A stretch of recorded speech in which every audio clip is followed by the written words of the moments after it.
results in the gym can seem very easy for certain people, so where they're able to put on a ton of muscle mass really quickly. Sometimes, yes, certain people hop a gear. But the other times, it's not that they're doing anything crazy. I'm going to give you these 5 tips that helped me along my journey, so therefore they can help you on your journey. That can help you improve the quality of your workout. Because I think most are overlooking these factors, and that's why they're feeling stuck and feeling behind. When building muscle, yes, it's not easy as simple as it seems, but if you master these, it can be. Do less with more.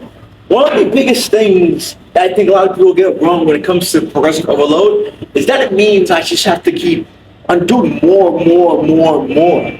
Sometimes it's not about just adding on weight. Sometimes it's about keeping it the same weight and slowing down the tempo so you can get a really good feel for the muscle you're targeting. And most overlook this. They think it's about just coming in here and then pumping and dumping. Man, that won't cut it. Will you feel strong? Yeah, but will that actually lead to a better physique? Hell no. So do less with more. If you're going for 3 sets of 10, get some blood flow in the muscle. Pump it up. Go for 12, 15. And then as you get closer towards your second set, increase the weight by maybe 10 to 20%. And go for another 12 or 15. And here, slow it down a little bit. Feel that muscle as you go heavier. My gains never came from pumping and going. It came from slowing it down and actually taking my time. Your third set, as you push the heaviest weight, aim to control it just a little bit more, and then go to failure. And that's one way you're going to get better results in the gym. Now let's take a step back. Even coming into the gym, you need something. And that something is a game plan. That something is something written down or something you can follow that says what you're doing today. But if you're an expert, you come in knowing what you do. For me, when I'm not unplanned, I can generally come in and say, oh, it's chest day, this is the routine, compound movement, a little bit of isolation, and maybe finish it off with some cardio. I know exactly what to lead towards because I've been doing this for so long that I have so many different game plans in my mind, different ways that I can get a workout in. That doesn't really matter to me. But I want to get you to that level. But to get to that level, you need to start having things written down, something to follow, something to tell you what workout, and for you to even write notes of how this felt today. And that can give you a huge advantage in the result that you see. Because now you have something you can look back at to say, oh, this is what I did. Now let me make these changes to get a little bit better to keep moving forward. And if you do that, that will absolutely change the game for you. Now with that game plan, could you do me a favor and please stop switching your exercises week by week? Sometimes the reason why most struggle is they keep looking for that next shiny workout, that shiny object that will change the game for them.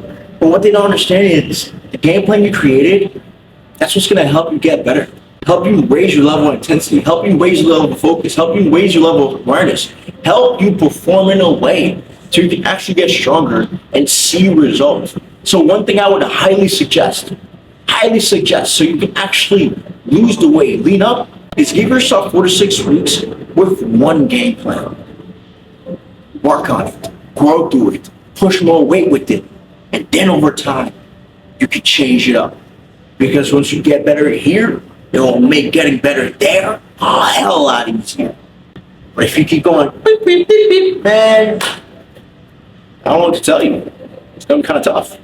Now, this next tip is more likely if you're a beginner or coming back from injury. Like I did. I came back from 2 ACL injuries, and it was tough, but we made it through, and now we're back. But when coming back into it, you have to start small. I think some people, they do too much. Then they come in and say, it's close to New Year, I'm going to come in 7 days a week. When you haven't been here in 3 months, 4 months, sometimes 5 years. So you got to give yourself the time to experience it again and actually get a joy from it. Because in the beginning, I'm not going to lie to you, you're going to dread it because you're going to feel like it's taken away from my time. But it's not. It's giving you more time. And if you know you're the type of person that usually is your excuse, start with 2 days and tell yourself, I'm going to stay consistent with at least that I can do. And then once you see results from 2 days, because you will. You think you may not, but I promise you will.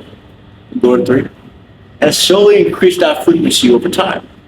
And once you're at the frequency of 4 to 5, that's when things are going to start speeding up. But most importantly, now you have a foundation, a feel, a connection with the gym that you built over time. And it feels more natural.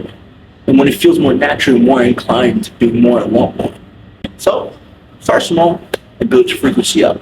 You frequently ask this question: how much should I rest for? And here's the thing. In the beginning, a minute 30, 2 minutes as you start pushing yourself. But the more and more you start coming to the gym, look to shorten those rest periods. Less on your phone, less looking at the TV, and less peeking around, and less rest. However, it does depend on your goal. If you want to be a powerlifter or just get strong as hell, I wouldn't recommend doing that, because you want to give yourself a time to rest in between sets, so therefore you could do your best and push your best. But if you're somebody who wants to be healthy, lean, then you could get away with it to where you start 2 minutes, then go to 1:30, and then go to 1 minute. For me, when you see my workouts, I rest for about 30 seconds to 45 seconds. I'm not gonna lie, when I'm deadlifting, I'm squatting, it's at least 60 to a minute 30 seconds. Because those workouts require more, push me a lot more than other exercises. So it does vary on the exercise and the load that it can put on your body, but definitely shorten the rest period the more and more you get into the gym, so you can push your muscular endurance as well too.